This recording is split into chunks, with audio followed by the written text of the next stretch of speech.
Yes, oke, wow, good morning everybody, selamat pagi semuanya. Senang sekali bisa ada di Bethany, New York, lewat kesempatan Zoom ini. Sungguh melihat wajah-wajah Anda dan nama-nama Anda bikin saya kangen banget sama kota New York. Dan bukan cuman kecap manis, tapi this is true, bahwa satu hal yang membuat saya kota New York itu jadi sesuatu kota yang buat saya sangat luar biasa, karena ada Bethany yang luar biasa di kota New York. Thank you Pak Yongki, Bu Yongki. Setiap kali saya diberi kesempatan selalu merupakan kehormatan buat saya. And really looking forward setelah pandemi ini selesai, kalau Tuhan izinkan bisa visit kota New York lagi, di mana kita bisa driving range juga di sana, dan juga bisa melakukan beberapa hal yang menyenangkan bersama dengan keluarga besar Bethany New York yang luar biasa. Oke, wow, saya sangat amazed hari-hari gini jam 5.30 pagi ada orang-orang yang bangun dan berdoa dan mendengarkan pesan Tuhan. Saya berdoa Anda diberkati secara luar biasa. Saya tahu jauh lebih nyaman di bawah selimut daripada untuk stay tune untuk berdoa dan mendengarkan pesan Tuhan. Saya diberi kesempatan untuk sharing dan saya akan men-sharingkan sebuah pesan yang saya beri judulnya adalah Aku Nggak Diberkati. I am not blessed. Aku nggak diberkati. Kalau seringkali orang akan suka dengan judul yang aku bakal diberkati, aku sangat diberkati. You gonna miss it. No. Justru judulnya adalah aku nggak diberkati. Nah, kenapa saya cerita ini? Saya kepingin ajak saudara lihat bersama-sama. Pernah nggak saudara berada dalam sebuah kondisi dalam kehidupan, entah Anda join sebuah ibadah, atau Anda mendengarkan sebuah praise and worship session, atau Anda mendengarkan sebuah khotbah, atau Anda mungkin ngikutin doa pagi seperti ini, atau Anda mungkin baca sebuah buku. Lalu kemudian ada orang yang berkata, wah aku diberkati banget. Tapi kemudian ada juga orang yang berkata, aku nggak diberkati. Atau kata lainnya mungkin gini, I don't get anything. Aku nggak dapat apa-apa, I'm not blessed, I'm just biasa-biasa aja gitu. Entah dari sebuah acara ibadah, sebuah crusade, KKR, atau sebuah praise and worship, atau sebuah pembacaan firman Tuhan, atau buku. Ada orang yang merasa diberkati dan ada orang yang merasa aku nggak diberkati. Dan kadang bisa menjadi momen yang sangat menarik sekali ya. Kenapa ada orang diberkati, di momen yang sama ada orang yang nggak diberkati. Nah, ayo kita lihat pesan firman Tuhan sama-sama. Ternyata Tuhan Yesus pun juga pernah mengalami momen seperti itu. Kalau kita lihat sama-sama, ayatnya mungkin nggak usah dikeluarin dulu, tapi saya ceritain. Dalam kitab Lukas pasal yang ke-8, kalau Anda suka nyatat, Anda boleh catat cerita ini. Dalam kitab Lukas pasal yang ke-8, di situ diceritakan di ayat yang pertama bahwa gini, Yesus itu dia pergi ke kota-kota dan ke kampung-kampung. So you can imagine dia pergi ke kota-kota besar dan dia juga pergi ke kota-kota kecil. Di situ diceritakan untuk memberitakan kabar baik bahwa Allah mulai memerintah sebagai raja.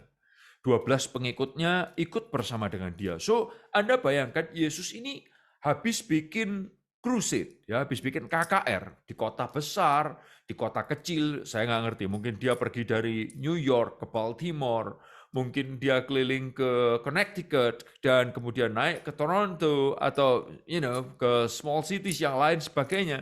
Dan kemudian ini saudara, yang menarik setelah diceritakan Yesus bikin KKR, lalu kemudian ayat berikutnya di ayat yang keempat sampai ayat yang ke-8 di situ diceritakan orang-orang terus saja datang kepada Yesus dari berbagai kota.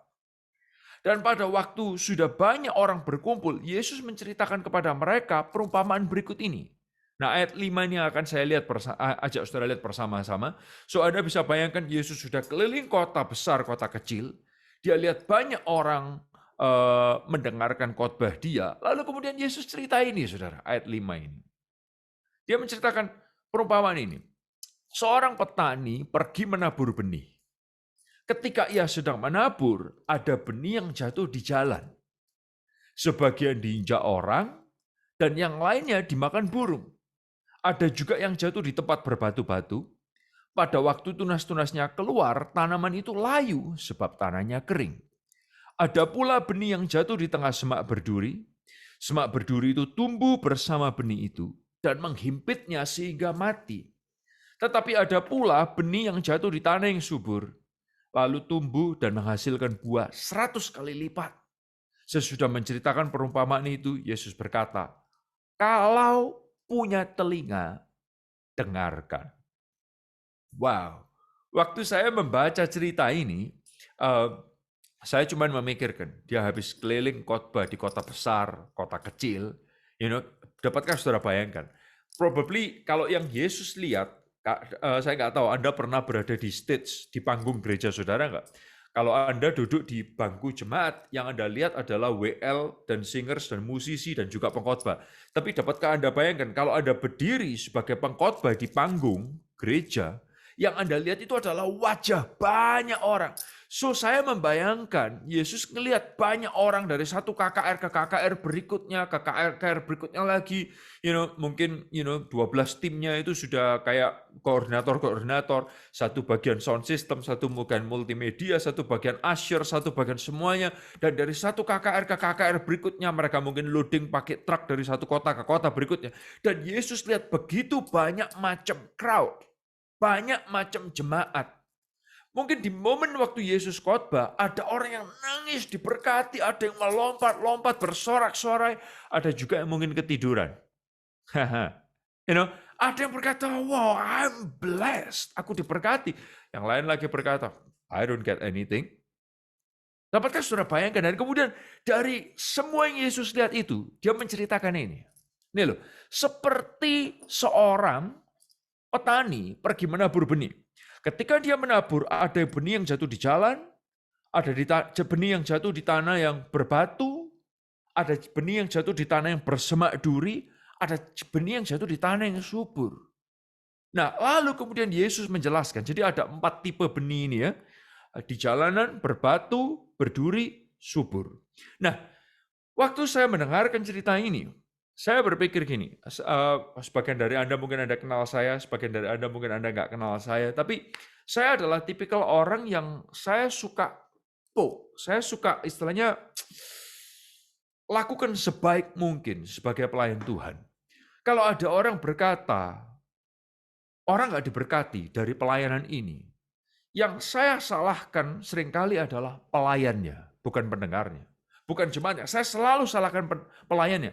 Karena buat saya adalah gini, kalau sampai orang nggak diberkati lewat pelayananku, berarti dari tim pelayanan ini ada yang salah. Apakah pelayanan ini kurang menarik? Apakah pelayanan ini kurang kreatif? Apakah pelayanan ini kurang excellent sehingga orang nggak mau dengerin? Dan Bapak Ibu Saudara yang dikasih Tuhan, saya selalu poke on our team. I always poke on my team. Nah, tapi waktu saya baca cerita ini, coba saudara lihat lagi ya, di ayat yang ke-8 itu, Yesus nggak menyalahkan pelayannya. Yesus nggak menyalahkan pengkhotbahnya. Yesus nggak panggil timnya Yesus. Kemudian dan berkata, hey guys, lighting lu nggak beres, sound system lu nggak bagus, ushering lu nggak keren, atau hey guys, kalian WL-nya kurang ngangkat. No. Tapi ini yang menarik. Setelah Yesus ceritain perumpamaan itu, dia menutup kata-kata itu dengan kata-kata ini di ayat yang ke-8 ini. Sesudah menceritakan perumpamaan ini, Yesus berkata kata-kata ini, perhatikan ini. Kalau punya telinga, dengarkan. Wow. Kalau punya telinga, dengarkan. Dalam hati saya waktu saya mendengarkan hal ini, saya berkata, wow, Tuhan, selama ini gue salah dong. I've been poking on my team. Tapi ternyata Tuhan ngomong, enggak. Kalau lu punya telinga, dengarkan. Dan ternyata Yesus poking on siapa? Yesus pointing fingers ke siapa? Ke pendengar. Nah, kembali saudara kepada cerita yang saya ceritakan. Kenapa ada orang di satu momen yang sama, yang satu berkata, aku so diberkati. Yang lain berkata, I didn't get anything. Aku nggak diberkati. I wasn't blessed. Nah, ini saya kepingin saudara lihat bersama-sama. Oke, kita lanjutkan. Di ayat 11-15, Yesus cerita gini. Inilah arti perumpamaan itu. Benih itu adalah perkataan firman Allah. Benih yang jatuh di jalan, ibarat orang-orang yang mendengarkan perkataan itu. Tetapi perhatikan ini, saudara. Perhatikan ini. Tetapi iblis datang dan merampas kabar itu dari hati mereka. Supaya mereka jangan percaya dan diselamatkan. Nah, itu yang benih jatuh yang di jalanan. Nah, dikatakan iblis merampas. Nah, di ayat berikutnya dikatakan ini, tetapi benih yang jatuh di tempat yang berbatu, ibarat orang yang pada waktu mendengar kabar itu menerimanya dengan senang hati, they were so happy, tetapi berita itu tidak berakar dalam hati mereka. Mereka percaya sebentar saja, dan pada waktu cobaan datang, mereka murtad. Istilahnya gini, waktu dikhotbahin mereka, amin, haleluya, mereka lompat-lompat, they were so happy. Mereka mungkin posting di Instagram mereka, di Facebook mereka. Tapi waktu cobaan datang, mereka jadi murtad, ayat itu berkata. Nah, berikutnya lagi dijelasin, benih yang jatuh di tengah semak berduri, ibarat orang yang mendengar kabar itu. Tetapi, perhatikan ini, khawatir tentang hidup mereka, serta ingin hidup mewah dan senang di dalam dunia ini, semuanya itu menghimpit mereka sehingga tidak menghasilkan buah yang matang. Wow.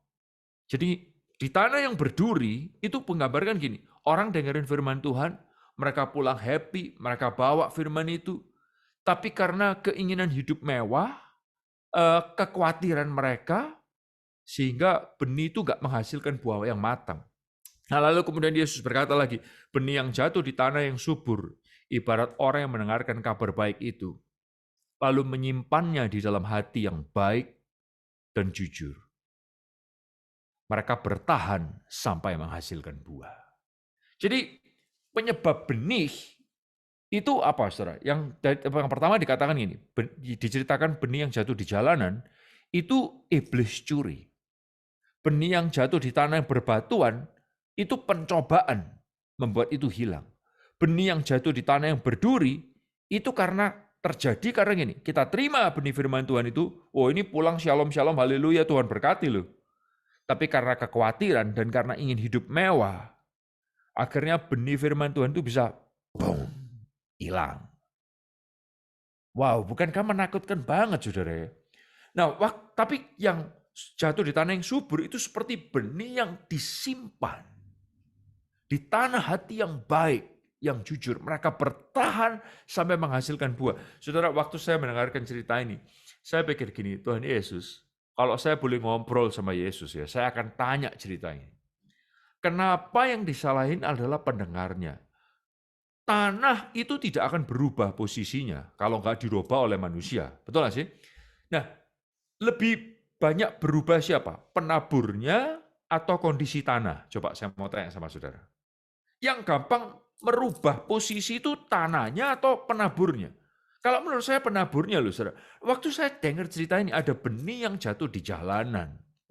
Loh, bukankah yang bodoh itu penaburnya? Kalau lu udah tahu jalanan, kenapa lu tabur benih di jalanan? Bego banget gitu loh. Dan but I mean like, why Jesus state this story? Kenapa Yesus ceritakan cerita ini? I mean like, can you imagine how stupid they are? Penabur yang menabur benih di jalanan, ya pasti nggak tumbuh lah. But kenapa Yesus ceritain itu?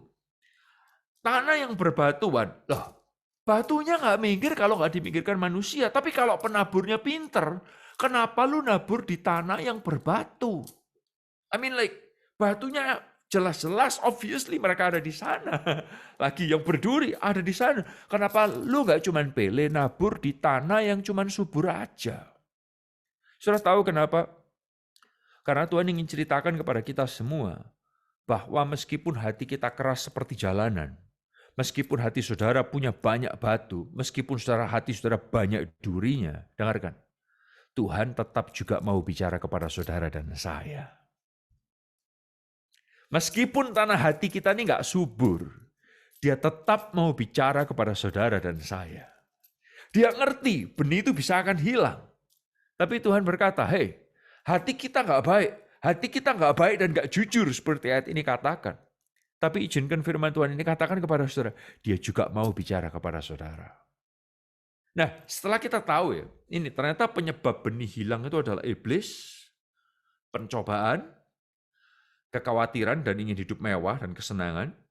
Dan ternyata yang membuat benih itu bisa bertumbuh adalah disimpan.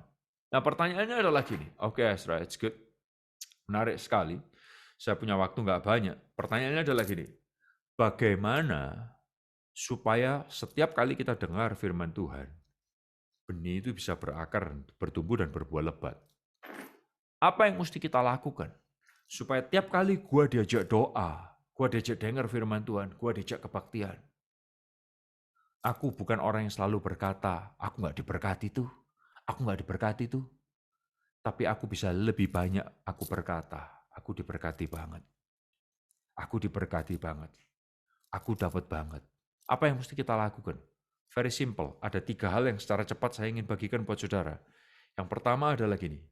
Datanglah dengan rasa haus dan lapar. Datanglah dengan rasa haus dan lapar. Beranikan bersihkan duri dan batu. Minggirin tuh, duri dan batu. Kalau ada kekhawatiran, keinginan hidup mewah, minggirin dulu. Tuhan, biar aku coba ya. Meskipun ya of course aku punya keinginan banyak. Tapi let me try to do what you want me to do. Biar aku coba untuk melakukan apa yang Engkau mau aku lakukan. Lebih daripada keinginanku sendiri. Tuhan nanti gimana? Tuhan. Ajarin aku, semua yang aku pikirkan, yang aku khawatirkan, bisa aku minggirin dulu. Yang pertama adalah datang dengan hati haus dan lapar. Kenapa ini penting, saudara? Karena gini, pernah saudara makan nggak? Diajak makan ke restoran yang enak, tapi Anda udah kekenyangan. Can you imagine? Apapun makanan yang disajikan kepada saudara, rasanya nggak terlalu enak. Why? Karena saudara sudah kenyang banget. Tapi kalau saudara datang ke sebuah restoran dengan rasa lapar banget, haus banget, makanan apapun yang nggak terlalu enak jadi enak banget. Why? Karena Anda datang dengan rasa lapar. Same thing, saudara. Sama. Jangan datang kepada firman Tuhan, ke acara hadirat Tuhan dengan hati yang gini. Gua udah tahu, gua udah ngerti. I think I can handle my life. No. Datanglah dengan hati yang gini. Tuhan, aku butuh tuntunanmu. Aku butuh revelation-mu lagi dan lagi. Aku butuh pewahyuan dari Engkau. Yang kedua adalah gini. Selain cuma datang dengan haus dan lapar, yang kedua adalah gini. Catat dan ingat-ingat. Catat. Karena gini, catat dan ingat-ingat. Karena gini, kalau saudara nggak nyatet, 90% kecenderungannya saudara akan lupa apa yang disampaikan. Oleh karena itu di gereja kita ngajarin selalu punya namanya catatan rema. Anda macam-macam, kalau Anda adalah orang yang suka bolpen dan kertas, monggo silahkan catat itu dengan cara yang tradisional. Tapi kalau Anda adalah Ezra, aku bukan orang yang kemana-mana suka bawa bolpen dan kertas. Buat saya adalah orang yang selalu saya mencatat di handphone saya.